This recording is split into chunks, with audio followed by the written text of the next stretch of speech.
নাটোরে খ্রিস্টান ব্যবসায়ী হত্যার 2 দিনের মাথায় এবার ঝিনাইদহে পুরোহিতকে গলা কেটে হত্যা। চট্টগ্রামে পুলিশ কর্মকর্তার স্ত্রী হত্যার ঘটনায় মোটরসাইকেলের মালিক আটক। যশোরে জোড়া খুনের ঘটনায় নজলম্যান সিরাজুল সহ আরো 4 জন গ্রেফতার। তেল চুরির টাকা ভাগাভাগি নিয়ে বিরোধের জেরে খুন জানিয়েছে পুলিশ। এবং গুলিতে রাজধানীতে 2 জন ও বাগমারায় 1 জন নিহত। পুলিশের দাবি 3 জনই জেএমবি সদস্য, মারা গেছে বন্দুকযুদ্ধে।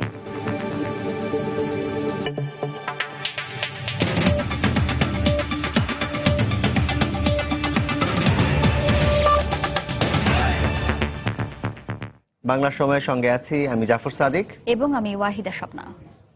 রমজানের প্রথম দিনে দেশের বিভিন্ন জায়গায় ইফতার সামগ্রীর দোকানগুলোতে জমে উঠেছে বেচাকেনা।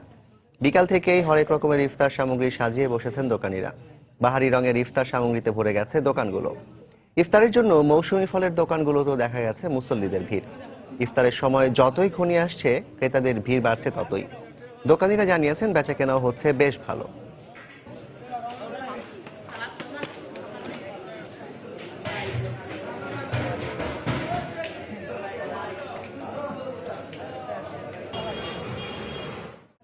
দর্শক, ইফতার বাজারের খবর জানাতে এই মুহূর্তে সিলেটের জিন্দাবাজার এলাকায় আছেন আমাদের রিপোর্টার ইকরামুল কবির। আমরা সরাসরি চলে যাচ্ছি তার কাছে। ইকরাম, কেমন দেখছেন ইফতারি বেচাকেনা? ধন্যবাদ জাফর। আজকে রমজানের প্রথম দিন। এই রমজানের প্রথম দিনে আমাদের এই যে আমি যেখানে দাঁড়িয়ে আছি সিলেট নগরী একেবারে কেন্দ্রস্থল জিন্দাবাজার এলাকায়। জিন্দাবাজার এলাকায় যে বিপণী বিতানগুলো রয়েছে, বিভিন্ন শপিং মলগুলো রয়েছে, দোকানগুলো রয়েছে, সেখানে প্রায় বন্ধ হয়ে গেছে সব দোকানপাট। কারণ হচ্ছে গিয়ে আজকে প্রথম রোজা এবং রমজানের প্রথম দিন। সবাই চাচ্ছেন যে তাদের পরিবার পরিজনের সাথেই ইফতার করার জন্য সবাই বাড়ি ঘরে চলে গেছে। তারপরেও এই ধরনের যে রেস্টুরেন্টগুলো রয়েছে এই জিন্দাবাজার এলাকায়, সেই রেস্টুরেন্টগুলোতে যেই খাবারগুলো ছিল, যে ইফতারগুলো ছিল, সেই ইফতারগুলো প্রায় শেষ পর্যায়ে। আপনারা দেখতে পাচ্ছেন যে এইখানে বেশ রকমারি কিছু ইফতার রয়েছে এবং এখানে সবচেয়ে এইখানে চিকেন, বোম্বে রোস্ট, আস্ত মোরগ সহ মাটন লেগ বিভিন্ন নামে তারা বিভিন্ন ইফতার পসরা সাজিয়েছে। এবং এখানে যে এখন জানেন যে বেশ গরমের সময় এবং গরমের সময়ের কারণে প্রচণ্ড গরমের মাঝে ইফতারে স্বস্তি আনতে পানীয় দরকার, শরবতের দরকার। এখানে আমরা দেখতে পাচ্ছেন বিভিন্ন রকমের শরবত তারা সাজিয়ে রেখেছে এই দোকানগুলোতে। এবং এখানে যারা আছেন তারা বিভিন্ন জায়গা থেকে এসছেন।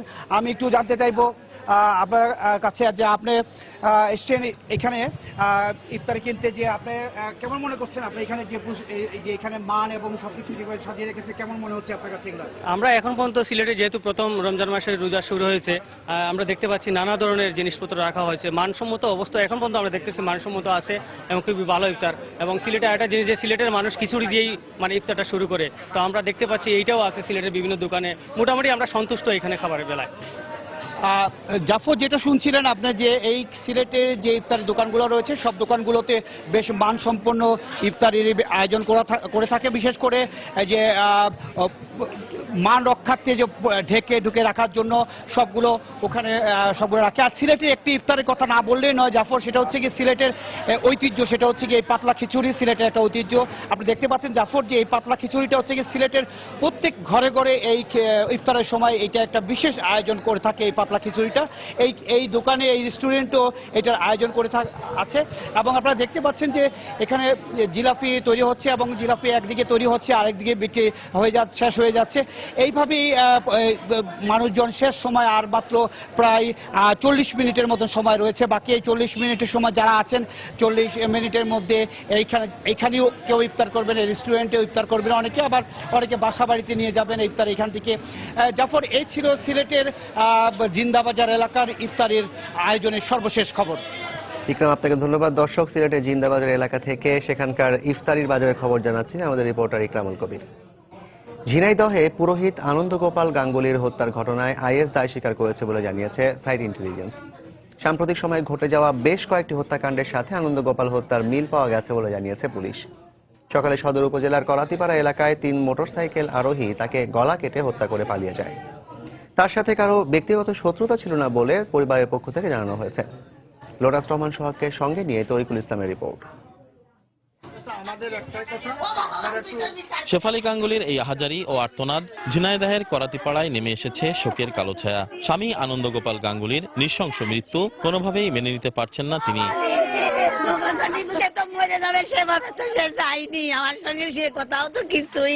সকালে পূজা অর্চনা শেষে নলডাঙ্গা পূজা মন্দিরে যাওয়ার উদ্দেশ্যে সাইকেল যোগে রওনা হন আনন্দগোপাল গাঙ্গুলি। প্রতিমধ্যে ঘাতকরা তাকে নৃশংসভাবে হত্যা করে পালিয়ে যায়। আমরা মাঠে ছিলাম, মাঠ থেকে এসে বলছি যে এরকম আমার বাবার কোনো শত্রুতা নেই, আমি জানা মতে আমার কোনো শত্রুতা নেই, অথচ আমার বাবা খুনে গেল। এলাকায় তিনি ঘোরাফেরা করে বা নলডাঙ্গা কালীগঞ্জ পূজা পার্বণ করে, কোথাও তাকে কেউ খারাপ বলতে পারে না। ভালো লোক ছিলেন তিনি, পুজো করেই খান, আর ওই মাঠে একটু জমি জাতি আসে চাষাবাদ করে।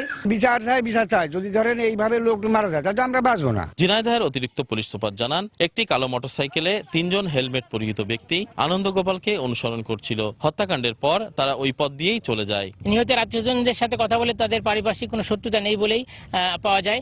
তবে ঝিনাইদহ জেলায় সহ অন্যান্য জায়গায় যে সমস্ত হত্যাকাণ্ড সংঘটিত হয়েছে, এই সিমটমের সাথে অন্যান্য হত্যাকাণ্ডেরও মিল রয়েছে এবং আঘাতের চিহ্নের মিল পেয়েছি আমরা। এর আগে গত 7 জানুয়ারি ঝিনাইদহের গান্না ইউনিয়নের বেলেখাল বাজারে হোমিওপ্যাথি চিকিৎসক সমীর উদ্দিন খাজাকে কুপিয়ে এবং 14 মার্চ কালীগঞ্জের আব্দুর রাজ্জাক নামে শিয়া সম্প্রদায়ের এক ব্যক্তিকে কুপিয়ে হত্যা করা হয়। তরিকুল ইসলাম, সময় সংবাদ, ঝিনাইদহ। এই মুহূর্তে ঝিনাইদহ সদর উপজেলার করাতিপাড়া এলাকায় পুরোহিতের বাড়িতে আছেন সহকর্মী তরিকুল ইসলাম। আমরা সরাসরি চলে যাচ্ছি তার কাছে। তরিকুল, স্বপ্না, ঝিনাইদহের করাতিপাড়া এলাকায় এই মুহূর্তে যে দৃশ্যটি সেটি হচ্ছে এখানকার মানুষের মধ্যে শোকের মাতম চলছে। এখানকার মানুষের মধ্যে শোকের ছায়া নেমে এসেছে। গোপাল আনন্দ গোপাল গাঙ্গুলির বাড়িতে এখন মানুষের ঢল। বিভিন্ন জায়গা থেকে মানুষ আসছে, এলাকার মানুষ আসছে, পাশাপাশি এখানকার জনপ্রতিনিধিরাও দেখেছি যে এখানে আসছে সান্ত্বনা জানাতে আনন্দ গাঙ্গুলির বাড়িতে। তো আমি একটু বলে রাখি যে এখানে আনন্দ গাঙ্গুলির যে মরদেহ সেটি কিন্তু আনা হয়েছে, তার বাড়িতে আনা হয়েছে সৎকারের জন্য, এবং এখানে খাটিয়াও তৈরির কাজ শেষ হয়েছে। তিনি একজন পুরোহিত ছিলেন এবং এই এলাকায় একজন সৎ এবং ভালো মানুষ হিসেবে তিনি এই এলাকায় সবার কাছে পরিচিত ছিলেন।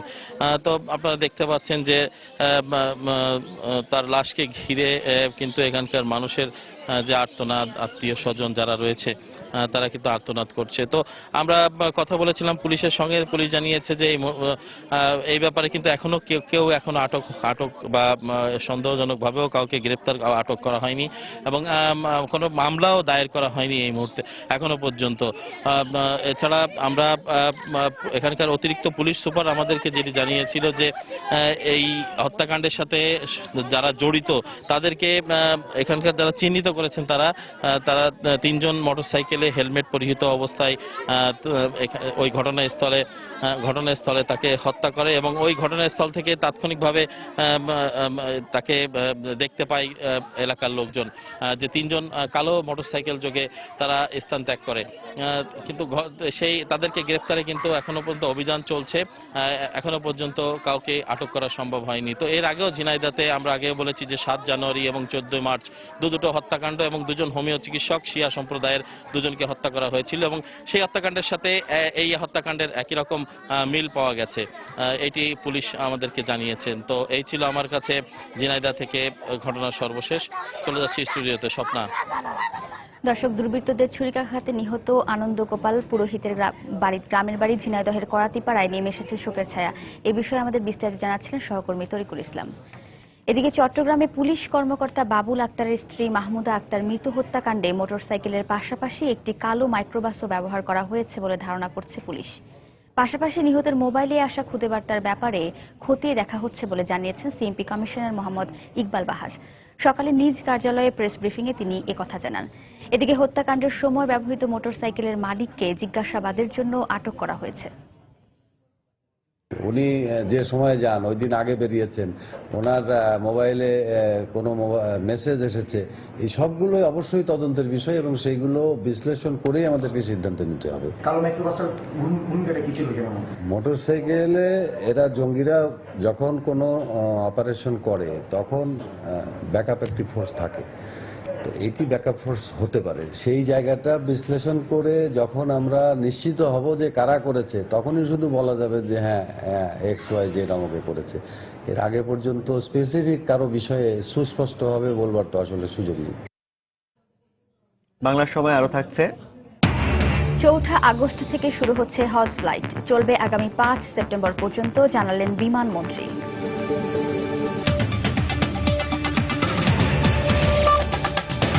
রাজশাহীর বাগমারায় মসজিদে আত্মঘাতী বোমা হামলায় নিহত তারেক আজিজের সহযোগী জেএমবি সদস্য জামাল গুলিতে নিহত হয়েছে।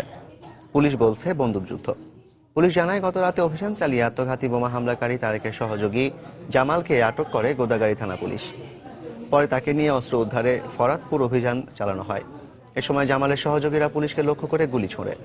আত্মরক্ষার্থে পুলিশও পাল্টা গুলি ছোড়ে। পরে ঘটনাস্থল থেকে জামালের লাশ উদ্ধার করে রাজশাহী মেডিকেল কলেজ হাসপাতালের মর্গে পাঠানো হয়। গত বছরের 25শে ডিসেম্বর রাজশাহীর বাগমারা আহমদিয়া মসজিদে আত্মঘাতী বোমা হামলায় হামলাকারী নিহত হয় এবং আহত হন অন্তত 8 মুসল্লি।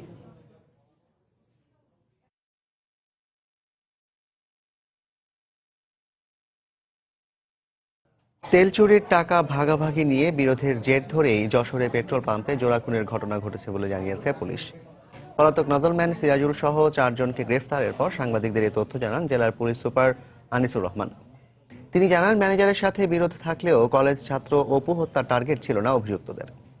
এর আগে ভোররাত্রে সাতক্ষীরা কলারোয়া উপজেলার হিজলদি এলাকা অভিযান চালিয়ে প্রধান সন্দেহভাজন সিরাজকে আটক করে পুলিশ। পরে তার দেওয়া তথ্য মতে সকালে যশোরের বিভিন্ন স্থান থেকে 3 সহযোগী ইকবাল, নাসির ও নয়নকে আটক করা হয়। প্রাথমিক জিজ্ঞাসাবাদ শেষে আটককৃত 4 জনকে মামলায় গ্রেফতার দেখানো হয়। গতকাল সকালে যশোরের বাঘারপাড়া উপজেলার চারাভিটা এলাকার আব্দুল বাড়ি ফিলিং স্টেশনের একটি কক্ষ থেকে ম্যানেজার ওবায়দুর রহমান ও কলেজ শিক্ষার্থী অপুর লাশ উদ্ধার করা হয়।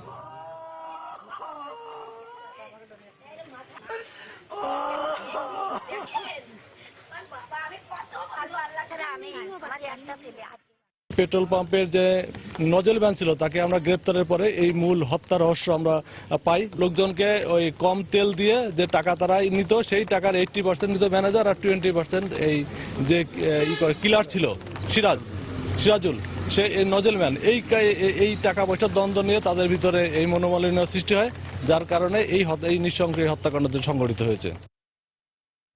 নাটোরে খ্রিস্টান ব্যবসায়ী সুনীল গোমেজ হত্যার ঘটনায় আটক সবুজ আলীকে 2 দিনের রিমান্ড দিয়েছেন আদালত। সকালে আটক সবুজকে সিনিয়র জুডিশিয়াল ম্যাজিস্ট্রেট শামসুল আল আমিনের আদালতে হাজির করে পুলিশ। পরে 5 দিনের রিমান্ড আবেদন করলে শুনানি শেষে আদালত 2 দিনের রিমান্ড মঞ্জুর করেন। গত রোববার নাটোরের বড়াইপাড়া উপজেলার বনপাড়ায় খ্রিস্টান ব্যবসায়ী সুনীল গোমেজকে হত্যা করে দুর্বৃত্তরা।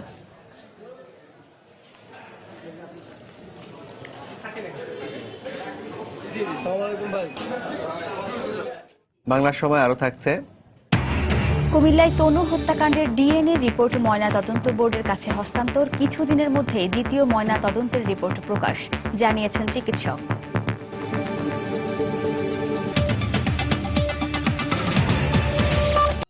আগামী 4 আগস্ট থেকে শুরু হবে হজ ফ্লাইট, চলবে 5 সেপ্টেম্বর পর্যন্ত। দুপুরে সচিবালয়ে আন্তঃমন্ত্রণালয়ের এক বৈঠক শেষে বেসামরিক বিমান চলাচল ও পর্যটন মন্ত্রী রাশেদ খান মেনন এই কথা বলেন। এ সময় তিনি আরও জানান, 17 সেপ্টেম্বর ফিরতি হজ ফ্লাইট শুরু হবে। এবার সরকারি ব্যবস্থাপনায় 1,01,758 জন হজে যাওয়ার সুযোগ পাচ্ছেন। প্রি হজ ফ্লাইট শুরু হবে বিমান 4 আগস্ট থেকে, সৌদিয়া 5 আগস্ট থেকে, ফিরতি হজ বিমান 5 সেপ্টেম্বর থেকে, সৌদি ও 17 সেপ্টেম্বর থেকে পোস্ট হজ ফ্লাইট শুরু করবে। সন্ত্রাসবাদী ঘটনার সম্ভাবনা সমধিক থাকায় এখন প্রতিটি চেকিং এটা বেড়ে গেছে এবং এটা আমাদের চেকিং করা ছাড়া কোনো পথ নেই। সুতরাং লাগেজের ব্যাপারে আমাদেরকে সতর্ক থাকতে হবে। আমরা সকল হজ যাত্রীকে অনুরোধ জানাবো যে তারা যেন বাড়তি কোনো লাগেজ সেখান থেকে ফেরত নিয়ে না আসেন। আগামী রোববারের মধ্যে কুমিল্লা ভিক্টোরিয়া কলেজের ছাত্রী সোহাগী জাহান তনুর দ্বিতীয় ময়নাতদন্তের প্রতিবেদন দেয়া হবে বলে জানিয়েছেন ময়নাতদন্তকারী দলের প্রধান ডক্টর কামতা প্রসাদ সাহা। দুপুরে কুমিল্লা মেডিকেল কলেজ হাসপাতালের নিজ কার্যালয়ে সাংবাদিকদের কথা জানান তিনি। এর আগে আদালতের নির্দেশনা অনুযায়ী তার কাছে তনুর ডিএনএ রিপোর্ট হস্তান্তর করে মামলার তদন্ত সংস্থা সিআইডি। চলতি বছরের 20 মার্চ কুমিল্লা সেনানিবাস এলাকা থেকে তনুর লাশ উদ্ধার করা হয়। এ ঘটনার পরদিন অজ্ঞাতনামা আসামিদের বিরুদ্ধে হত্যা মামলা দায়ের করেন নিহতের বাবা। আদালতের নির্দেশে অধিকতর তদন্তের জন্য গত 30 মার্চ কবর থেকে তনুর লাশ পুনরায় উত্তোলন করা হয়। প্রথম ময়নাতদন্তে চিকিৎসকরা হত্যার কারণ না পেলেও ডিএনএ পরীক্ষায় ধর্ষণের আলামত পাওয়ার কথা জানায় সিআইডি। সিআইডি থেকে প্রেরিত ডিএনএ প্রতিবেদনটি পেয়েছি। এই প্রতিবেদনটি নিয়ে আমাদের দ্বিতীয় ময়নাতদন্তের জন্য যে গঠিত আদালতের নির্দেশে গঠিত বোর্ড বসে এটা পর্যালোচনা করে 2-1 দিনের মধ্যেই আমরা প্রতিবেদনটি যথাযথ কর্তৃপক্ষের কাছে হস্তান্তর করব। আমরা আশা করি সর্বোচ্চ রোববারের মধ্যে আমরা রিপোর্টটি দিতে পারব। ফরিদপুরে এক নারীকে ধর্ষণ ও হত্যার দায়ে মিজান নামে একজনকে মৃত্যুদণ্ডের আদেশ দিয়েছেন আদালত। দুপুরে শিশু ও নারী নির্যাতন দমন ট্রাইব্যুনালের বিচারক ফজলুর রহমান এই আদেশ দেন। এছাড়া দোষ প্রমাণিত না হওয়ায় মামলার অপর 3 আসামিকে বেকসুর খালাস দেওয়া হয়েছে। মামলার বিবরণীতে জানা যায় 2011 সালের 11 ডিসেম্বর সদর উপজেলার আলিয়াবাদ গ্রামের আকলিমাকে ধর্ষণের পর শ্বাসরোধ করে হত্যা করে মিজান ও তার 3 সহযোগী। পরদিন ভাঙ্গা উপজেলার বিলভরা এলাকা থেকে তার লাশ উদ্ধার করে পুলিশ। এ ঘটনায় ভাঙ্গা থানার উপপরিদর্শক আব্দুল জলিল বাদী হয়ে একটি মামলা করেন। দীর্ঘ শুনানি শেষে আদালত আজ এই রায় দেন।